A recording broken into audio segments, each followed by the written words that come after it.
Now, prior to his visit to Ukraine, Indonesia's President Joko Widodo attended the G7 summit in Germany, whereby he urged G7 and G20 countries to take responsibility and solve the global food crisis together. President Joko Widodo reminded that over 320 million people are at risk of extreme hunger if the global food crisis is not solved. Front row and center, Indonesia's President Joko Widodo stands in the first row next to U.S. President Biden and German Chancellor Olaf Scholz as he takes a photo with G7 member countries and partner nations at the recently held G7 summit in the Bavarian Alps in Germany. Indeed, Indonesia's attendance at the G7 summit this year is a significant one, considering Indonesia's neutral stance in a world that is becoming increasingly fractured and divided by Russia's war in Ukraine. During one of his speeches at the G7 summit, President Widodo reminded that 323 million people are at risk of severe hunger due to the global food crisis that was sparked by the Russia-Ukraine conflict.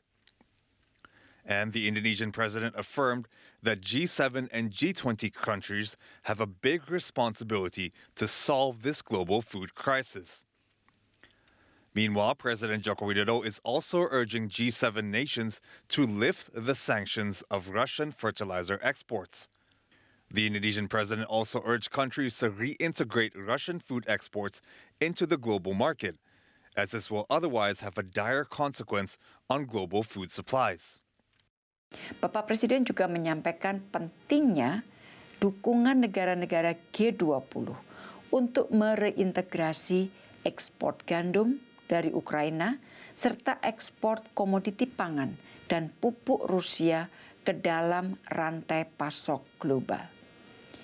Hal ini dilakukan melalui pertama tentunya yang diperlukan dukungan dari G7 adalah memfasilitasi ekspor gandum Ukraina agar dapat segera berjalan. Dan yang kedua, pentingnya mengkomunikasikan kepada dunia bahwa komoditas pangan dan pupuk dari Rusia tidak terkena sanksi.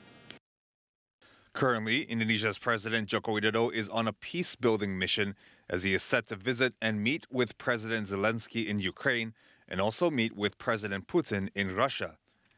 In a statement before departing for his trip, President Widodo affirmed that his mission is to urge President Zelensky to open up the chance for dialogue for peace talks.